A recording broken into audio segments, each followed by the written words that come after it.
भगवान की, चिंतामणि पार्श्वनाथ भगवान की, श्रीमद संस्कृति संवर्धक आचार्य देव विद्यासागर जी महाराज की, परम पूज्य प्रमाणिक संत महामना मुनिराज प्रमाण सागर जी महाराज की, परम पूज्य अरह सागर जी महाराज की, अहिंसामयी जैन धर्म की। भव्यजनों, आज हम पुनः विराजमान हैं रामगढ़ कैंट के इस परिसर में, जहां हमारे आचार्य भगवान विद्यासागर जी महाराज की परम प्रभावक शिष्य महामना मुनिराज प्रमाण सागर जी महाराज उपस्थित हैं, जिनके श्रीमुख से अपनी शंकाओं के समाधान प्राप्त करने के लिए आतुर हैं। वहीं पूरे देश में पारस चैनल, जनवाणी एवं आज्ञा चैनल के माध्यम से बहुत सारे गुरु भक्त टकटकी लगाए बैठे हैं, कब गुरुदेव का शंका समाधान प्रारंभ हो और अपनी शंकाओं का समाधान प्राप्त करें। मैं आप सबका एवं उन सबका इस मंच के माध्यम से अभिनंदन करता हूं, वंदन करता हूं, और साथ ही मैं चाहता हूं कि आज हम अपने आचार्य गुरुदेव विद्यासागर जी महाराज के परम शिष्य महामना प्रमाण सागर जी महाराज, जो गुणायतन प्रणेता, शंका समाधान प्रवर्तक, भावना प्रवर्तक एवं संरक्षक समय के रूप में जगत विख्यात हैं, उनका आशीर्वाद प्राप्त करें। अतः मेरे साथ उच्चारें, नमोस्तु महश्री, नमोस्तु महश्री, नमोस्तु महश्री। सत्य और संस्कृति का सजा भव्यतान, कदम मिलाकर बह चले धर्म और विज्ञान। आत्म विकास का दिव्य साधन गुणायतन, परम पूज्य गुरुदेव परिकल्पना गुणायतन, जो कुछ ही माहों में लोकार्पित होने वाली है, उसमें आप ऑनलाइन अपनी उदारता प्रकट करके अपने जीवन को धन्य कर रहे हैं, अपने जीवन को स्वर्णिम बना रहे हैं। मैं आप सबका वंदन करता हूं, अभिनंदन करता हूं, अपेक्षा करता हूं कि आप ऐसे अपने भाव बनाए रखें। आज भी अपने भाव ऑनलाइन प्रकट किए हैं निर्माण निधि के रूप में। शोभाकांक्षणी वैशाली संजय शाह सांगली महाराष्ट्र ने निर्माण निधि के रूप में जुड़ करके अपने जीवन धन्य किया है। आप तालियां उनका अभिनंदन करें। और स्तंभ के रूप में आज जुड़े हैं गुणायतन से सौभाग्यवती कांता अनूप कासलीवाल, जो शादी की सालगिरह के उपलक्ष्य में नेहा कार्तिक कासलीवाल नंदगांव नासिक महाराष्ट्र ने गुणायतन के स्तंभ के रूप में अपने आप को संबद्ध किया है। बहुत बहुत साधुवाद, आपकी तालियां उन तक पहुंचनी चाहिए। और इन्होंने आज जीवदया के लिए 21 लाख राशि प्रदान की है। बहुत बहुत साधुवाद। मैं आपसे निवेदन कर रहा हूं, आपसे आह्वान कर रहा हूं, गुणायतन एक ऐसी अक्षुण्ण निधि जैन धर्म की बन रही है, जो कालांतर में जैन धर्म को अक्षुण्ण बनाएगी, जैन धर्म की संस्कृति को दिखाएगी, जताएगी, बताएगी। आप जुड़ें गुणायतन से, औरों को जोड़ें और जीवन को धन्य करें, अपने जीवन को स्वर्णिम बनाएं। आइए मैं आपको ले चलता हूं शंका समाधान के सत्र की ओर। प्रथम प्रश्न के लिए आमंत्रित कर रहा हूं लहर जी छावड़ा को। लहर छावड़ा उपस्थित हो और तैयार रहें। अनिल जी चूड़ीवाल, लहर छावड़ा आ जाए सीक्टर से। आइए, लहर जी छावड़ा नहीं है। अनिल जी चूड़ीवाल रामगढ़ उपस्थित हो, तैयार रहें। श्रीमान मनीष जी जैन रांची। द्वय महाराज जी के चरणों में बारंबार नमोस्तु नमोस्तु नमोस्तु। महाराज जी बाहुबली भगवान जी का अर्घ जब पढ़ते हैं तो कहते हैं बहुविधि के वस वसुधा सभी पर बस अति दुख पावे। फिर से बोलिए। बहुविधि, बहुविधि के वस वसुधा सभी परवश अति दुख पावे। बहुविधि के वश वसुधा सभी परवश अति दुख पावे। बरबस परबस परवश दुख पावे, परवश अति दुख पावे। उसमें वसु विधि के वश, बहुविधि नहीं, वसु विधि के वश वसुधा सारी परवश दुख पावे। वसु का अर्थ होता 8। क्या? 8, वसु यानी 8। 8, हाँ। तो 8 प्रकार की विधि यानी कर्म के कारण परवश होकर सारी वसुधा यानी सारा संसार दुख पाता। नमोस्तु। चलिए अगला। मनीष जी नाती उपस्थित हो, तैयार हैं। श्री रंजू जी गंगवाल कतरास। श्रीमती रंजू जी गंगवाल कतरास से। महाराज श्री को 3 बार नमोस्तु नमोस्तु नमोस्तु।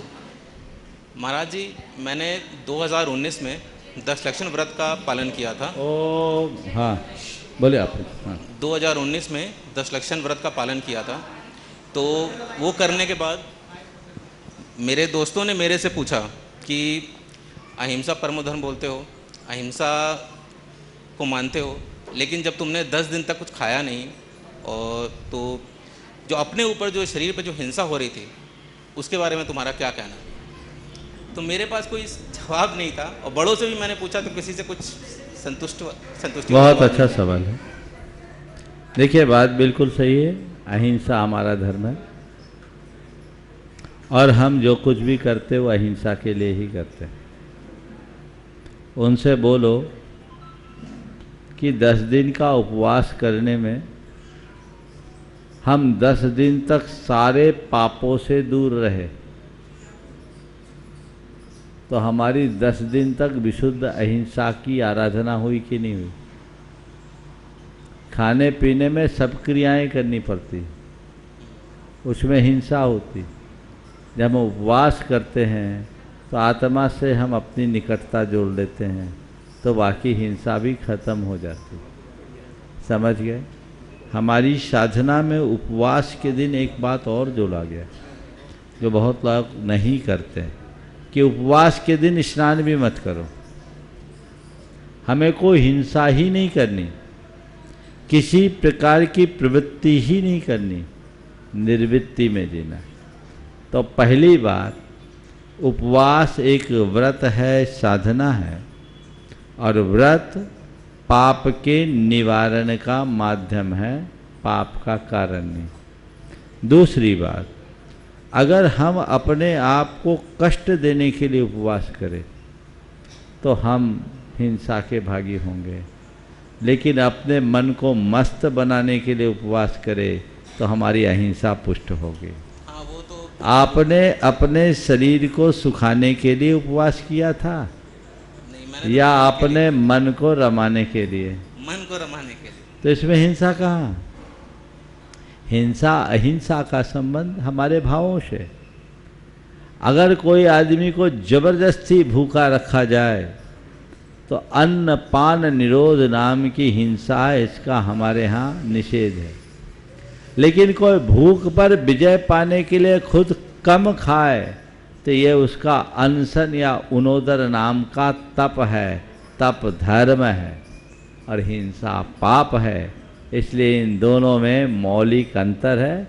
उन्हें इस तरीके से समझाओ कि जिस दिन हम उपवास करते हैं, न हम व्यापार करते हैं, न धंधा करते हैं, न दुनियादारी की बातें करते हैं, और वो पूरा समय बस भगवान के स्मरण में, जाप में, पाठ में, ध्यान में, चिंतन में लगाते हैं और मन को प्रसन्नता से भरकर पूरा दिन बिताते हैं, तो उपवास का दिन हमारा शुद्ध बल्कि पूर्ण अहिंसा का दिन होता है। बाकी खाने पीने वाले दिनों में तो हम ढेर प्रकार की छुटपुट हिंसा के भागी बन जाते हैं।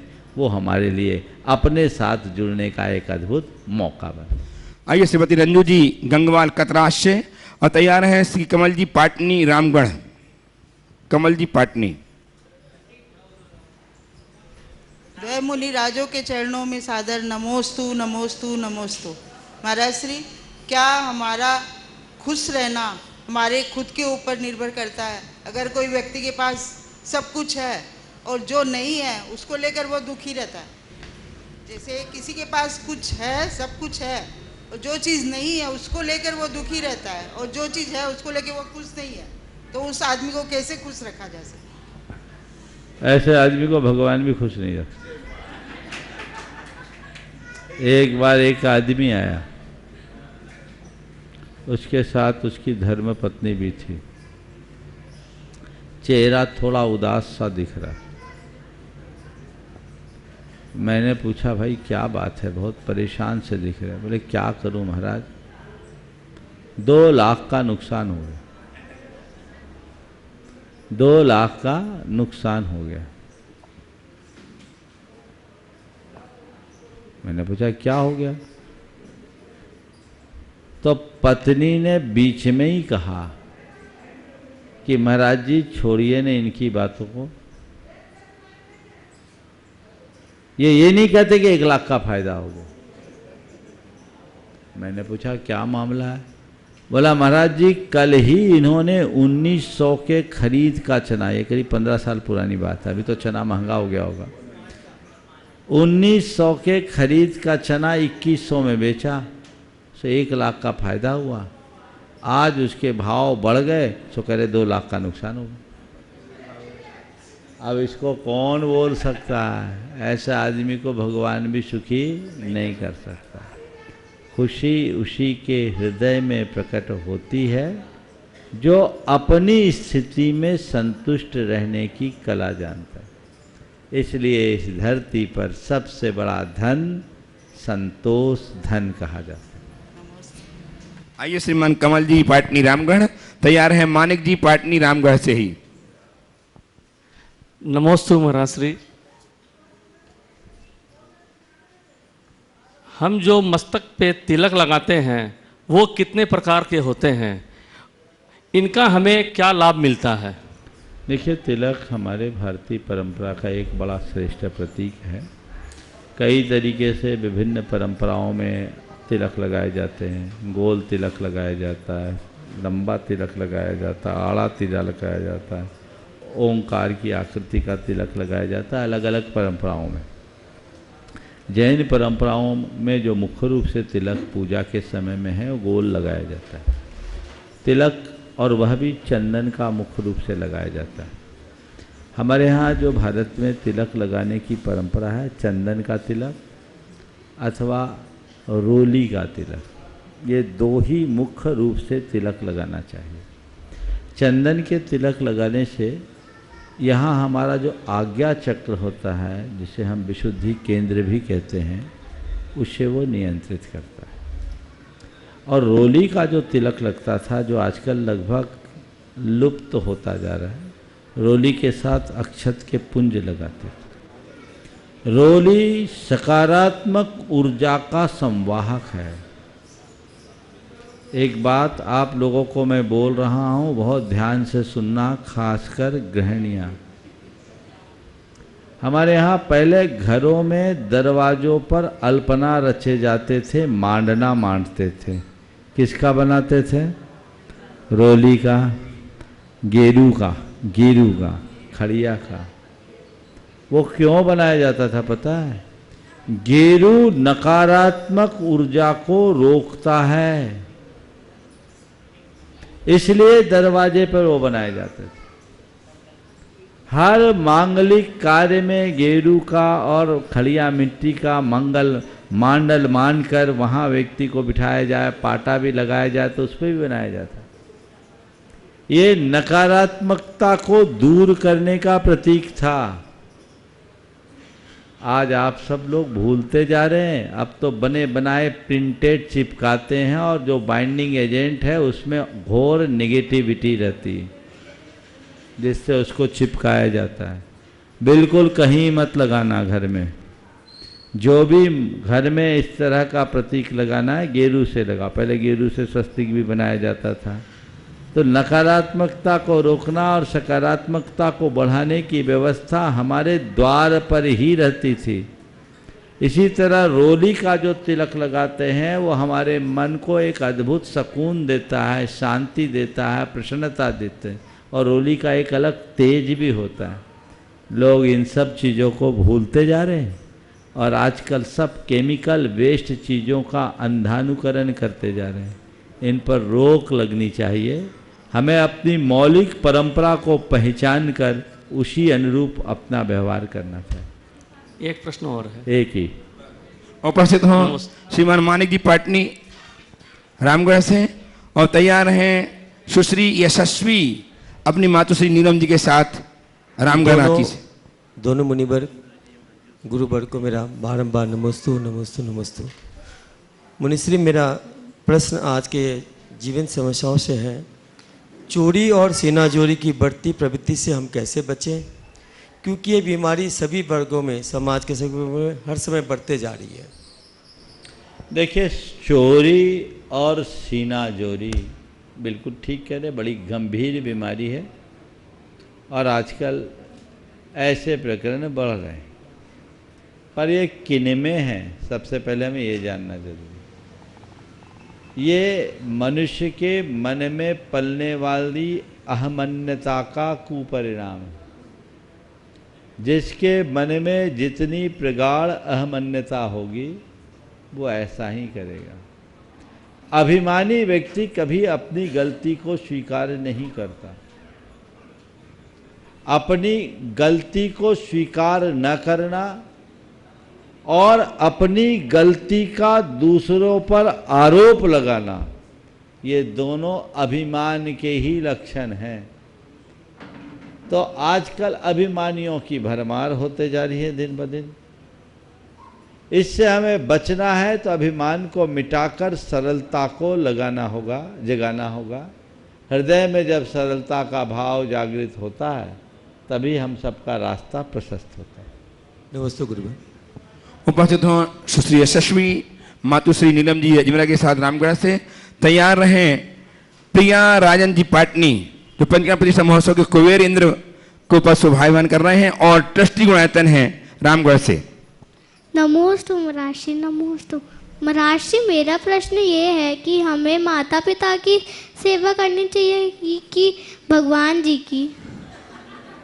माता पिता भगवान की सेवा करते हैं कि नहीं करते हैं? करते हैं। तो भगवान की भी सेवा करनी चाहिए और माँ बाप को भी भगवान जैसा मानकर माँ बाप की सेवा करना चाहिए। समझ गए? तो अगर माँ बाप की सेवा कर रहे हो तो माँ बाप की सेवा का मतलब जानो। कल पूछ लो, एक बार रुको। माँ बाप की सेवा का मतलब क्या होता है? दो माइक उसको। माँ बाप की सेवा मतलब भगवान जी की सेवा। वो तो बात की बात। माँ बाप की सेवा का मतलब क्या? उनके हाथ पांव दबाना। क्या सुनो, हाथ पांव दबाना, उनका ख्याल रखना, ये तो सेवा है ही, लेकिन ये बड़ी ऊपरी सेवा है। असली सेवा क्या है मालूम? माँ बाप की बात मानना और जो काम वो करते वैसा ही काम करना, उनका नाम ऊंचा करना, ये माँ बाप की सही सेवा।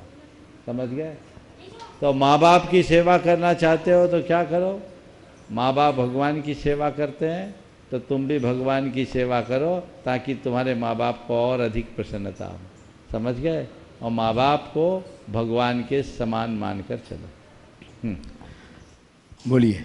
नमोस्तु महर्षि, नमोस्तु महर्षि। मेरा क्वेश्चन ये है कि जैसे हम लोग पूजा करते हैं तो एक में द्रव्य रखते हैं, एक में स्वस्तिक बनाते हैं, तो पूजा होने के बाद में स्वस्तिक को मिटाना चाहिए अपने से कि नहीं मिटाना चाहिए? कोई जरूरी नहीं मिटाने का, हमने विसर्जन कर दिया, काम हो गया। नहीं, आजकल जैसे महर्षि चांदी के बर्तनों में मैंने पात्र में करते हैं तो जब आप उसको मांझोगे तो वो तो अपने आप मिटेगा। स्वस्तिक मिटाने के लिए मत करो, आप बर्तन साफ करने के लिए करो। चलिए। श्रीमती प्रिया जी पाटनी, राजन पाटनी जो पंचकर्म प्रतिष्ठा महोत्सव कुबेर इंद्र को शोभायमान कर रहे हैं और ट्रस्टी गुणायतन रामगढ़ से उपस्थित हों। तैयार हैं श्रीमान नरेंद्र जी मंजू जी सेठी गया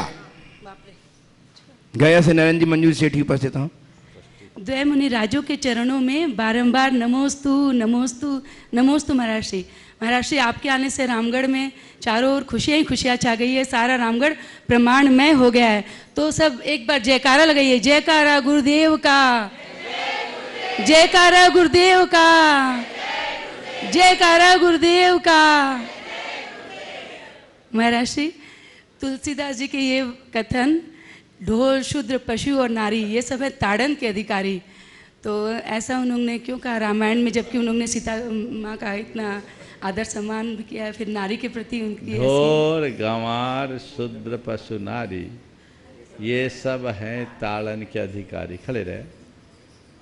एक बार जब ऐसी बात मुझसे किसी ने पूछा और इसका हवाला देकर कहा कि नारी तो ताड़न की अधिकारी है, तो मैंने कहा भैया थोड़ा हिसाब लगाओ, 3 बार 4 बार तुम्हारा नाम है, 1 बार नारी का नाम है। ढोल गंवार शूद्र और पशु ये सब पुल्लिंग है। समझ गए? हाँ। तो 4 गुना पिटाई तो इनकी है। और फिर नारी, ये तो मैंने बात कही, लेकिन इसे गहराई से समझो। ताड़न के अधिकारी कहा क्योंकि इन्हें नियंत्रित करना जरूरी है, पर थोड़ा शब्दों पर ध्यान दो। नारी को ताड़न की अधिकारी कहा, माँ को नहीं, बहन को नहीं, बेटी को नहीं। समझ गए? नारी, नारी अगर नारित्व से बाहर है तो बहुत बड़ा विप्लव आ सकता है। इसलिए नारी का नारीत्व तो सुरक्षित रहे तो उसे संभालना जरूरी है, ये संदर्भ है। लेकिन माँ जो नारीत्व का सर्वश्रेष्ठ रूप है और जिसे मान के प्रथम अक्षर के रूप में मान दिया गया, माँ जिसे नारायण की जननी कहा गया, वह ताड़ना की अधिकारी नहीं, वो पूजा की पात्र है। माँ, बहन, बेटी ये नारी नहीं, ये हमारे जीवन दायिनी है, ये हमारे जीवन के अंग है। तो जो बात कही गई उसे उसी संदर्भ में देखना चाहिए, समझ गए? इसे उस तरीके से देखने का औचित्य नहीं। नमस्ते महाराज। नरेंद्र जी, मंजू जी सेठी गया, ट्रस्टी गुणायतन गुरुदेव की वंदना से उपस्थित हुए, आज प्रश्न भी प्रस्तुत करेंगे। तैयार रहें श्रीमती आयुषी चूड़ीवाल, रामगढ़। बोलिए। सुनो, उस पर अक्षर लिखे हुए सामान। दोनों मुनि महाराज के चरणों में बार बार नमोस्तु नमोस्तु नमोस्तु गुरुदेव। महाराज श्री कहते हैं कि जैसी दृष्टि वैसी सृष्टि, मतलब हम दुनिया को जैसा देखेंगे दुनिया हमें वैसी ही दिखेगी। महाराज श्री आंखों के आगे कौन सा फिल्टर लगाए कि हमारा नजरिया सभी परिस्थितियों में सकारात्मक ही बना रहे? आँखों के आगे कौन सा चश्मा लगाए? तो एक ही उपाय, अगर हम दुनिया को हरा भरा देखना चाहते हैं तो हरा चश्मा लगा लो। अगर पूरी सृष्टि को सकारात्मक रूप से देखना चाहते हैं तो अपनी दृष्टि को में सकारात्मकता का चश्मा लगाएं, तभी हम ऐसा करते हैं। नमस्ते। श्रीमती आयुषी जी चूड़ीवाल, रामगढ़ से। और हमारे बीच में आज रांची से बहुत सारे ट्रस्टीगण उपस्थित हुए गुरुदेव वंदनार्थ। वे अपने प्रश्न प्रस्तुत करेंगे। मैं क्रम से बुला रहा हूँ श्रीमान अरुण जी, सीमा जी गंगवाल, ट्रस्टी गुणायतन रांची, अनंत गुरु भक्त, ये तैयार रहेंगे। नमस्ते गुरुदेव। धर्म से धन है या धन से धर्म? धन से धर्म है या धर्म से धन? मैं कहूँगा न धन से धर्म है न धर्म से धन। मेरी बात को थोड़ा ठीक से समझना। न धन से धर्म है न धर्म से धन। तो क्या है? धन के त्याग से धर्म है। क्या बोला? धन से धर्म नहीं होगा। क्या होगा? धन के त्याग से धर्म है, समझ गए? और धर्म के से धन नहीं है, समझ गए? जब व्यक्ति धर्म से विमुख होता है तब धन है। हमारा धर्म तो अपरिग्रह का उपदेश देता है, धन का थोड़ी। तो पूर्णतया धर्म पालना है तो धन से मुंह मोड़ो, ये तो एक उत्तर हुआ। लेकिन आप कहेंगे कि महाराज लोक में तो यही कहा जाता है कि तुम जितना धर्म करोगे उतना धन बढ़ेगा, क्योंकि धर्म से पुण्य होता है और पुण्य से वैभव। तो महाराज जी आपकी बात ये समझ में नहीं आई, तो मैं वापस कह रहा हूँ, धर्म से धन नहीं होता। कदाचित पुण्य से किसी अपेक्षा से मैं धन की उपलब्धि मान सकता हूँ, क्योंकि पुण्य हमें अनुकूल संयोग देता है और संयोग के अनुकूलता के अभाव में धन की उपलब्धि नहीं है। इसलिए पुण्य को हम धन उपलब्धि का, धनोपार्जन का एक पारंपरिक कारण मान सकते हैं, लेकिन वो पुण्य धर्म नहीं है। धर्म तो आत्मा में रमना है, अपने भावों को विशुद्ध बनाना है। तुम जो धन अर्जित करते हो उसमें पुण्य एक सहायक कारण बनता है, लेकिन करना तो पाप पड़ता है। बिना पाप किए कोई पैसा नहीं कमा सकता। अनीति के बिना पैसा कमाया जा सकता है, प्रामाणिकता के साथ पैसा कमाया जा सकता है, पर पाप के बिना धन नहीं आ सकता। समझ गए? तो ये दोनों चीज़ें अलग अलग हैं। अब इसमें एक बात और आप कह सकती हैं कि आजकल तो यही देखने में आता है कि धन हो तभी हम धर्म करें। अब हमें स्वधर्मेंद्र बनना हो, पैसा नहीं है तो कैसे बने? मंदिर बनाना हो तो पैसा नहीं है तो कैसे करें, है ना? तो धर्म की क्रिया करने के लिए धन निमित्त हो सकता है, धर्म करने के लिए नहीं। नमोकार जपने के लिए कोई पैसा लगता है? भगवान का नाम लेने के लिए कोई पैसा लगता है? क्रिया करने के लिए लग सकता है, लेकिन क्रिया भी धन के संग्रह से नहीं होती, धन के त्याग से होती। गणेश प्रसाद जी वर्णी के एक भक्त थे या शिष्य, विद्वान और एक श्रीमंत भी थे। वे अक्सर वर्णी जी से मुँह लगे थे तो नोक-झोंक भी करते रहते थे। वो हमेशा ये कहा करते थे, महाराज आप भले साधु हो जाओ पर पैसा के बिना धर्म नहीं होता। उनका तर्क वितर्क चलता रहता। एक बार दोनों गए, रास्ते में नदी पड़ी, पैदल चल रहे थे, रास्ते में नदी पड़ी, नाव पर बैठकर इस पार से उस पार गए और उस पार जाने के बाद सेठ जी ने पैसे निकाल करके दिए और उधर गए। उनको फिर बात सूझी, देखा वर्णी जी महाराज आज हमारे पास पैसे, हमारी जेब में पैसे, हमारे खीसा में पैसे नहीं होते, बुंदेलखंडी में बोला, हमारे खीसा में पैसे नहीं होते तो हम ए पार नहीं आ पाते। तो वर्णी जी ने कहा तुम्हारे पैसा खीसा में ही धरे होते तो ए पार नहीं आ पाते। समझ गए, है ना? तो पैसा जेब में नहीं होता तो इस पार नहीं आ पाते। इस कथन में से ज़्यादा बल इस कथन में है कि पैसा जेब में ही रखे होते तो इस पार नहीं आते। इस पार आए तो कब आए? जब जेब के पैसे को त्यागा। तो पैसे का संग्रह पाप है और पैसे का त्याग धर्म। तो धर्म से ही धर्म होता है, धन से नहीं। आइए श्रीमान अरुण जी, सीमा जी गंगवाल, अनंत गुरु भक्त रांची से ट्रस्टी गुणायतन तैयार हैं। श्रीमान कमल जी ममताल जी पापुड़ीवाल रांची ट्रस्टी गुणायतन। नमोस्तु महाराज श्री, नमोस्तु महाराज श्री। महाराज श्री, नज़र का इलाज तो डॉक्टर और सर्जरी से किया जा सकता है, लेकिन क्या नजरिया का इलाज संभव है? कृपया समाधान दीजिए। उसकी भी सर्जरी, समझ गए? जैसे नज़र की सर्जरी होती है वैसे नज़रिया की भी सर्जरी, पर उसके लिए वैसे सर्जन के पास जाना हो। समझ गए? आपके आई साइट में कोई प्रॉब्लम होती है, आप किसी आई सर्जन के पास जाते हो, वो आपका नज़र सुधार देता है। अगर नज़रिए में गड़बड़ी है तो पहले तो एहसास करो कि मेरा नज़रिया ख़राब है, और फिर ऐसे चिकित्सक के पास जाओ जहाँ उसकी सही शल्य क्रिया होती है। एक बात बोलूं, गुरु को हमारे यहाँ क्या कहा गया है? जो हमारे नजरिए को बदल दे वो गुरु है।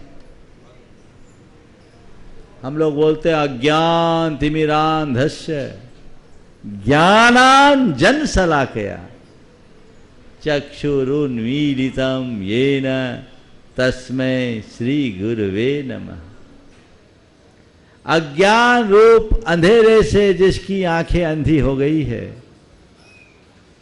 ज्ञान की अंजन शलाका से जो उनकी आंखों को खोल देते हैं, उन गुरु को हम नमन करते हैं। तो अपना नजरिया सुधारना है तो सदगुरु के शरण में आओ। समझ गए? शरण में, चरण में नहीं। सदगुरु के चरण में आने वालों के नजरिए में परिवर्तन आए, कोई गारंटी नहीं। मैं अक्सर कहता हूं, गुरु चरणों में दर्शनार्थी बनकर मत आओ। गुरु चरणों में दर्शनार्थी बनकर मत आओ, गुरु चरणों में शरणार्थी बनकर के आओ, जीवन बदल जाए। शरण स्वीकारो और शरण स्वीकारने का मतलब है उन्हें अपना आदर्श बनाकर हृदय में स्थापित कर लो। अपने आप नजरिया बदलेगा, जीवन की दिशा बदलेगी, दशा बदलेगी। आइए श्री युगल मुनिराज के चरणों में मेरा त्रिवार बंदन। महाराज श्री, एक तो आज सुबह भगवान के माता पिता के जो पात्र निभा रहे हैं श्रीमान रमेश जी सेठी और उनकी धर्मपत्नी, उनका आज रांची में भव्य स्वागत हुआ। भव्य माने मज़ा आ गया देख करके, लग रहा था कि ये रामगढ़ यहीं आ गया है, ऐसा लग रहा था आज तो। बहुत ही सुंदर, और 300 आदमी का महाराज जी खाना पीना भी बहुत टेस्टी, बहुत मज़ेदार, पूरा रांची समाज की तरफ से हुआ। महाराज जी एक भाव है मेरे मन में, कुछ 4 लाइन के 2 मिनट में हो जाएगा। बहुत बहुत सुंदर भाव है आज ही बहुत दिन बाद मौका है। जब से तुमसे लो लगाई मैं बड़ी मस्ती में हूँ, जब से तुमसे लो लगाई मैं बड़ी मस्ती में हूँ, जब से चरणन की धूल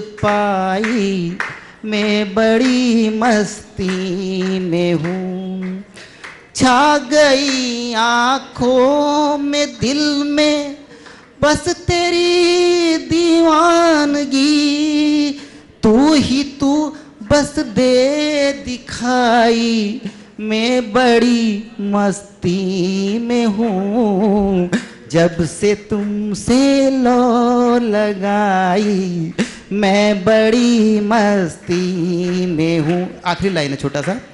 ना मजा सुख में ना दुख में दर्द का एहसास है, ना मजा सुख में ना दुख में दर्द का एहसास है, वैद्य तू ही दवाई मैं बड़ी मस्ती में हूँ, जब से तुमसे लो लगाई।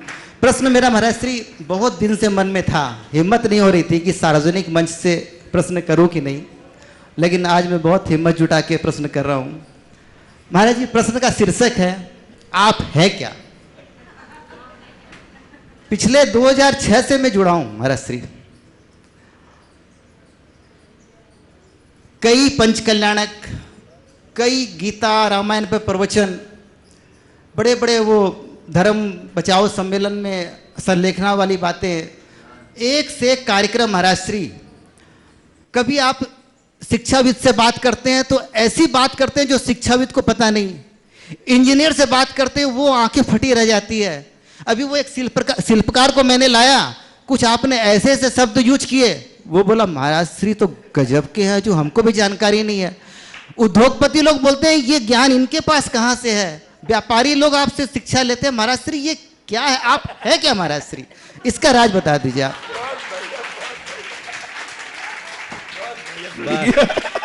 मैं बताऊं, बहुत बहुत अच्छा सा सवाल है और इसका बड़ा सरल सा आवाज। बस हम हैं, मुझे हर पल इसका ही एहसास है, क्या हैं और क्या नहीं उधर हम कभी ध्यान ही नहीं देते हैं। और जिस दिन तुम अपने होने भर का एहसास करने लग जाओगे, तुम्हारे अंदर छिपी सारी शक्तियाँ स्वतः उद्घाटित होने लगेगी। फिर तुम्हें अपनी उपस्थिति का एहसास कराना नहीं पड़ेगा, अपने आप सब चीज़ें आ जाएगी। हमारी बड़ी कमजोरी है कि हम अपने आप को वो मानते हैं जो हम नहीं हैं, और जो हम हैं हमें उसका पता ही नहीं। संत कहते हैं तुम बस हो, उसके साथ यदि कोई विशेषण जुड़ता है तो वह सब अहम को जन्म देता है। अपने आप को सब विशेषणों से परे मानो, केवल जो होश हो। हमारा समय सार हमें संदेश देता है, न विहोदि अपमत्तो न पमत्तो जन गोद जो भावो एवं भनन्ति शुद्धम नादा जो सोद सोचेव। जो हूँ सो हूँ, जो है सो है, बस है या हूँ, बाकी चीजों पर ध्यान ही मत दो। पर लोग इसी में माथा फोड़ी करते रहते, क्या है क्या नहीं है, क्या हूं क्या नहीं हूं, और उसमें उस उधेड़ बुन में पूरा जीवन समाप्त हो जाता है। जीवन का जो रस लेना चाहिए लोग उससे वंचित हो जाते। लेकिन महाराज श्री आप उत्तर मेरा आप है क्या महाराज श्री समझ में अभी भी नहीं आया। उत्तर तो मिला है लेकिन बस हम तो बोल रहे हैं मैं क्या हूँ ये मत समझो, अपने अंदर सवाल करो मैं क्या हूँ और मुझे क्या होना चाहिए। नमस्ते, तो ज्यादा नमस्ते, अच्छा। नमस्ते। श्रीमान कमल जी, ममता जी, पापड़ीवाल रांची से ट्रस्टी गुणायतन तैयार हैं। श्रीमती रुचिता जी, अमित जी अग्रवाल, महाराज को मेरा नमस्ते। ट्रस्टी गुणायतन रांची। महाराज से मेरा एक सवाल है आहारचर्या को लेके कि आहारचर्या के समय एकाएक अगर लाइट जल जाती है तो आप आहार छोड़ देते हैं, या फ्लैश मोबाइल का ऑन हो जाता है गलती से तो भी अंतराय आ जाता है। इसका कारण समझ में नहीं है। देखो इसके आज के युग में ऐसा है, ये सवाल कई बार आया,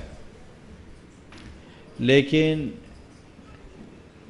इसके पीछे कोई कारण नहीं, क्योंकि लाइट जलते ही कोई कीड़े नहीं आते। लाइट के अंदर तो नाइट्रोजन होता है, उसके अंदर कोई जीव नहीं। जहाँ प्रकाश प्राकृतिक प्रकाश पर्याप्त रूप में है वहाँ भी कोई जीव नहीं आता।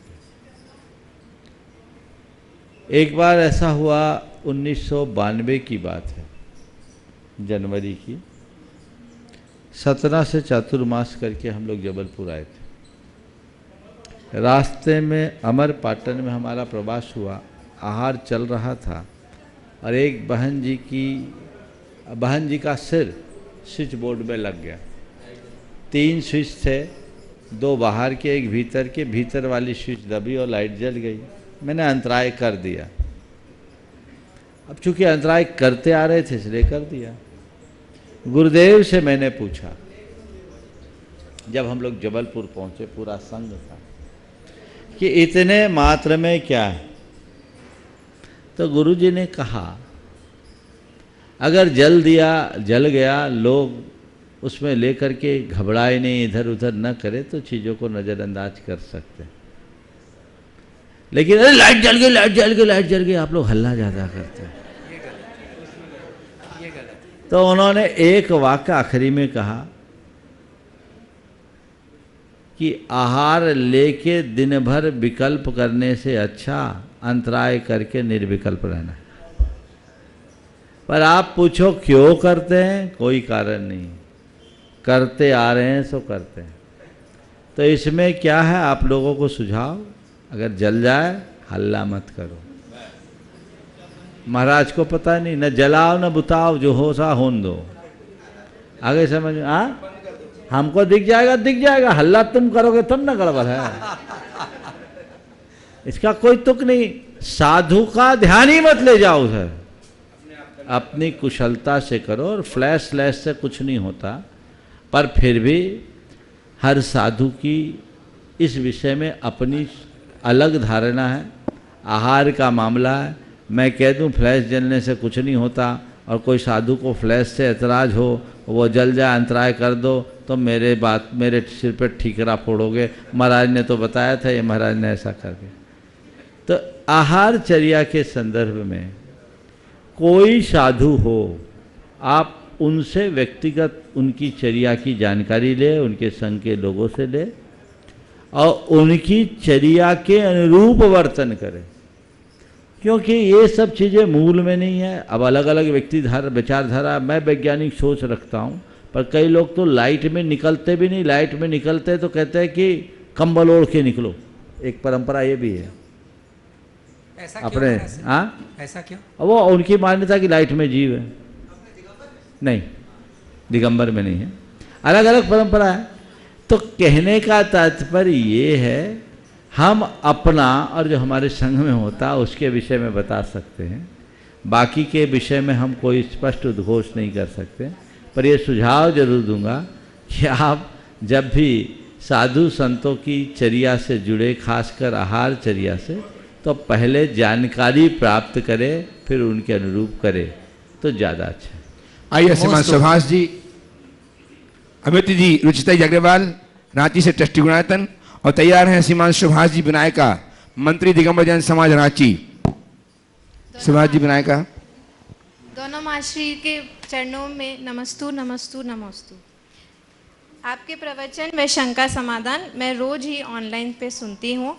मैं दीदी और जियाजी के निमित्त पे आभारी हूँ जिन्होंने मुझे इस सकारात्मक ऊर्जा से आपसे मिलवाया। गुरुदेव, प्रश्न है कि जो पति अपना अधिकतर समय अपने बिजनेस में लगाते हैं और कम समय अपने परिवार व बच्चों को, पत्नी को देते हैं, उनको कैसे समझाया जाए? ये शिकायत आपकी नहीं, सबकी होगी कि नहीं? सारी महिलाओं को प्रतिनिधित्व दे रही हूँ मैं। बिल्कुल। देखिए, इस विषय में बहुत गंभीरता से सोचना चाहिए, क्योंकि एक दो लोमहर्षक घटनाएं प्रकाश में आई, और लोमहर्षक। व्यक्ति को व्यापार करना चाहिए, पर परिवार को नहीं भूलना चाहिए। किसी व्यक्ति से पूछा जाए व्यापार क्यों कर रहे हो, तो उत्तर होगा परिवार के लिए। तुम परिवार के लिए व्यापार तो कर रहे हो, पर परिवार के लिए जो देना चाहिए वो कहाँ दे रहे हो? परिवार को धन से ज़्यादा तुम्हारा समय और स्नेह अपेक्षित है, वो देना चाहिए। आजकल लोगों की व्यस्तताएं होती है, कई लोग बड़े बहुधंधी हो जाते हैं, कारोबारी उलझनों में इस तरह उलझे रहते हैं कि उनको समय नहीं मिलता, और वो व्यापार नहीं करते हैं, व्यापार का नशा हो जाता है। वो नहीं होना चाहिए। अपना सिस्टम इस तरह का बनाना चाहिए, जो व्यापारिक कार्यावधि है उतने देर तक व्यापारी रहो, उसके बाद अपने दफ्तर या दुकान से जब घर आओ तो एक गृहस्थ बनो, एक श्रावक बनो, एक पति बनो, एक पिता बनो, एक पुत्र बनो, एक भाई बन करके जियो। इसकी बहुत ज़रूरत है। मेरे संपर्क में बहुत सारे लोग हैं जो बहुत बड़े बड़े कारोबारी, लेकिन उनने एक नियम बना रखा है, घर में ऑफिस नहीं, ऑफिस में घर नहीं। हमें एक समय रखना चाहिए। कल कुछ लोग मेरे पास बैठे थे, चर्चा में कहा कि महाराज हमारे यहाँ के जो स्टाफ है ब्याह शादी में जाते हैं तो 4-4, 5-5 दिन, 8-8 दिन उनका कोई अता पता नहीं होता। मैंने उनको जवाब दिया, सच कहूँ तो ज़िंदगी को एंजॉय तो वही कर रहे हैं, तुम लोग मजूर बने बैठे, हिल नहीं सकते, जकड़न है, ये किस काम का है? मैं जो अभी एक वाक्य का उल्लेख किया था, लोमहर्षक घटना, मैं आज उसे सुनाना चाहता हूँ, आप लोगों की आंखें खोलेगी। एक युवा उद्यमी जिसने अपने व्यापार को बहुत बढ़ाया, रियल एस्टेट से जुड़ा कारोबारी था और भारत के कई महानगरों में उसका काम था। इधर से उधर, इधर से उधर उसको जाना होता। उसके दोनों बच्चे बाहर पढ़ते थे, माँ बाप कोई थे नहीं, घर में उसकी केवल पत्नी। पति का ऐसा होता था हफ्तों घर से बाहर। पत्नी शुरुआत में खींचती थी, पर वो बहाना बताता, ऐसा काम है, वैसा काम है, ये काम है, वो काम। पैसों की कोई कमी नहीं, लेकिन पति पत्नी के लिए उपलब्ध नहीं। उसका एक नौकर था, धीरे धीरे उसका दिल नौकर से लग गया और वो नौकर के साथ ही रंगरेलियाँ मनाना शुरू कर दी। यहाँ तक तो फिर भी ज़्यादा कुछ नहीं है, लेकिन इसके आगे की बात सुनकर आपका दिल दहल उठेगा। एक दिन उसने और नौकर ने दोनों ने मिलकर पति के टुकड़े टुकड़े कर दिए, बोरे में भरकर अपने घर के पीछे जमीन में गाड़ दिए।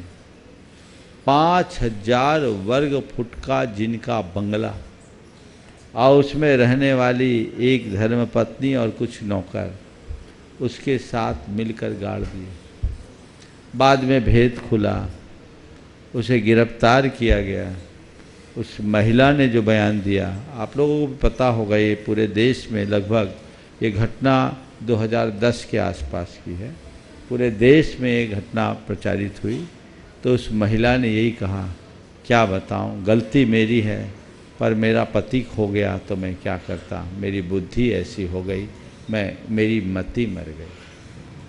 तो ये कहना मैं मानता हूँ ऐसा अपवाद स्वरूप ही होता है, लेकिन कुछ न कुछ तो गड़बड़ होता ही है। इंसान को पैसे की ज़रूरत है, पर केवल पैसों से उसका जीवन नहीं चलता।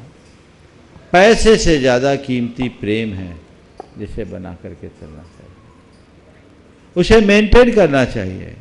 उतना ही व्यापार करो जितना हम झेल सके। और आज के समय में तो सब तरह के लोग मिलते हैं। अपने साथ लोगों को रखो और अपने जीवन को आगे बढ़ाओ। व्यापार कितना करो, मैं 4 बातें बोलता हूँ व्यापार की लिमिट के लिए, जिसमें अपने मन की शांति खंडित ना हो उतना व्यापार करो। दिमाग में टेंशन हावी होने लगे तो व्यापार रोक दो। शरीर का स्वास्थ्य प्रभावित होने लगे तो अपने व्यापार को कम कर दो। परिवार का प्रेम खंडित होने लगे तो व्यापार में ब्रेक लगा दो। और धर्म कार्य के लिए समय न निकले तो अपने व्यापार में कटौती कर दो। ये चारों बातें ध्यान में रखोगे तो जीवन भर सुखी रहोगे, और इनकी उपेक्षा करोगे तो जिंदगी तबाह हो जाएगी। आप आभार मानो अपनी धर्मपत्नी का। हो सकता है वो तो रोज़ आपको प्रवचन देती होगी, पर लोग दुनिया की सुनते हैं अपनी घरवाली की छोड़ के, उनका कम सुनते हैं। लेकिन तुम्हारे माध्यम से ये संदेश बहुतों के लिए है, जीवन शैली में बदलाव आना चाहिए। और ये बहुत तेज़ी से आ भी रहा है, लोगों की सोच बदल रही है। अपने परिवार और बच्चों के लिए लोग अब समय देना अपनी प्राथमिकता में लाने लगे हैं। मुझे आशा है अमित भाई इस पर ध्यान रखेंगे। मार्गदर्शन के लिए सदैव आभारी रहूंगी। दिगंबर जन समाज के मंत्री श्रीमान सुभाष जी विनायका साहब और लहर जी छावड़ा दी आ गई हों तो तैयार है। 3 योग संभाल करके महाराज जी को नमोस्तु नमोस्तु नमोस्तु।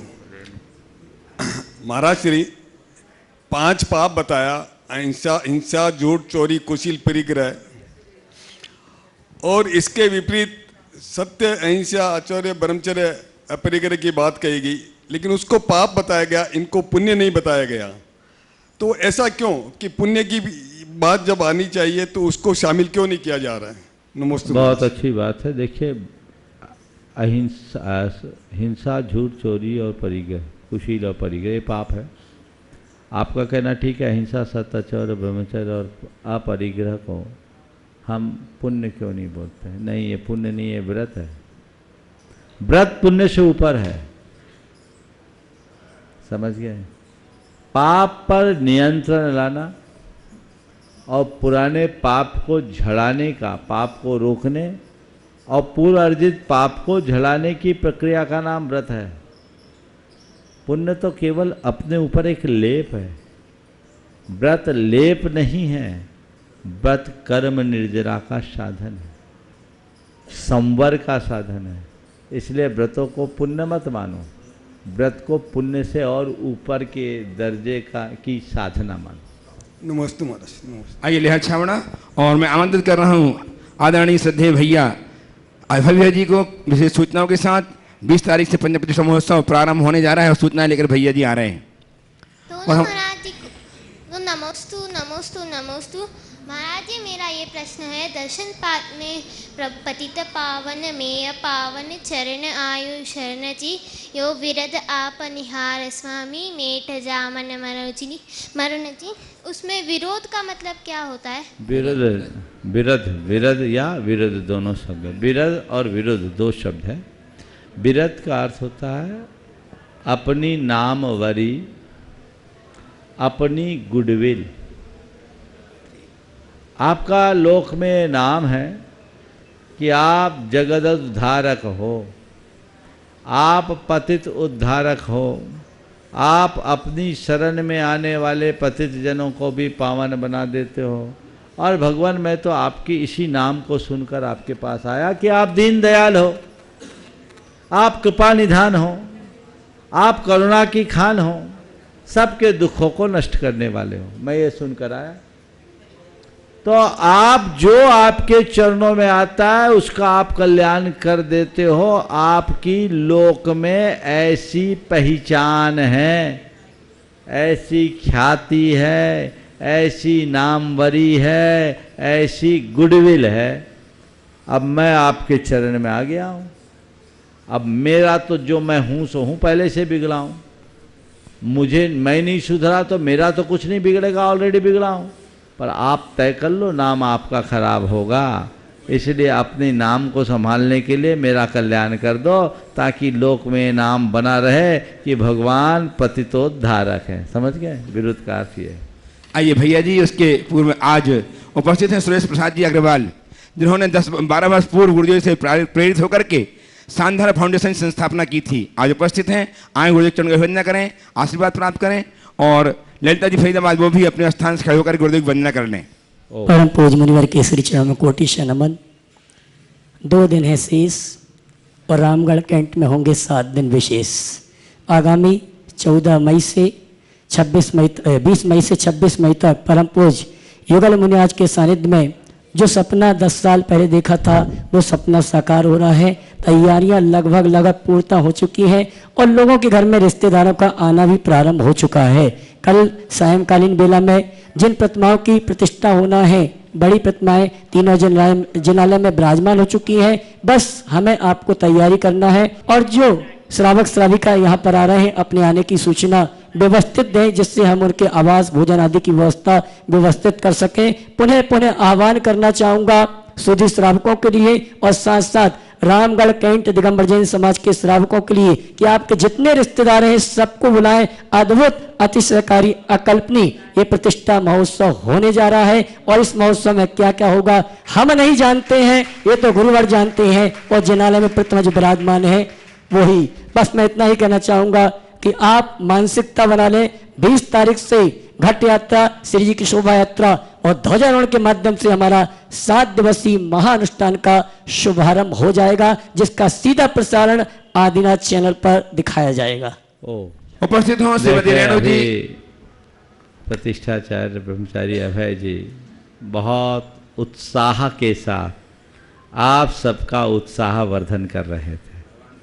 और निश्चित ये इनका उत्साह नहीं है, ये आप सबके उत्साह की छाया है, क्योंकि आपके उत्साह को देख करके ये उत्साहित होते हैं। ये उत्साह अभी शुरू हुआ है, हमारा ये उत्साह उत्तरोत्तर बढ़ना चाहिए। आपने सब घरों में मेहमानों को आमंत्रित कर लिया है, अभी कुछ और बाकी है।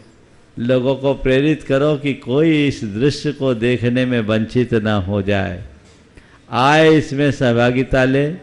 और जो किन्हीं कारणों से यहाँ नहीं आ पा रहे, तो अभी आपको सूचना दी गई, एक चैनल आदिनाथ का नाम लिया गया, उनकी तरफ से आपके घर में पूरे कार्यक्रम का प्रसारण होगा। मुझे उम्मीद है कल तक और भी आपके बीच आ जाए, सबके भाव है। तो यहाँ आकर के जो आप लाभ लोगे उसका आनंद अलग है, पर जो यहाँ नहीं आ पाए वे लाभ लेने से वंचित न हो, क्योंकि भगवान के कल्याणक भूलोक में होते हैं और आनंद स्वर्ग के देवता भी करते हैं। 16 स्वर्ग तक के देवता तो सशरीर यहाँ आते हैं और भगवान का आनंद लेते, भक्ति का आनंद लेते हैं। पर उससे ऊपर वाले जो हैं 9 में 9 ग्रहवेक, अनुदिश और अनुत्तर वाले, वो नीचे नहीं आ पाते, तो ऊपर से आनंद लेते हैं। तो मैं यही समझता हूँ कि जो 16 स्वर्ग तक के हैं वे यहाँ जरूर आएंगे। और जो नहीं आ पाएंगे वो ऊपर से अपना काम चलाएंगे। व्यवस्थाएं दोनों प्रकार की गई है। ये समाज का बहुत उत्साह है और आने वाले दिनों में जो परसों है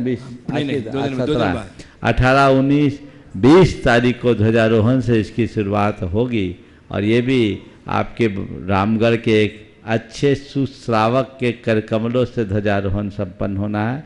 विद्या प्रकाश जी एक अध्यात्मनिष्ठ विरक्त चित्त श्रावक हैं, उनके परिवार उनके कर कमलों से ध्वजारोहण का लाभ आप सबको मिलना है।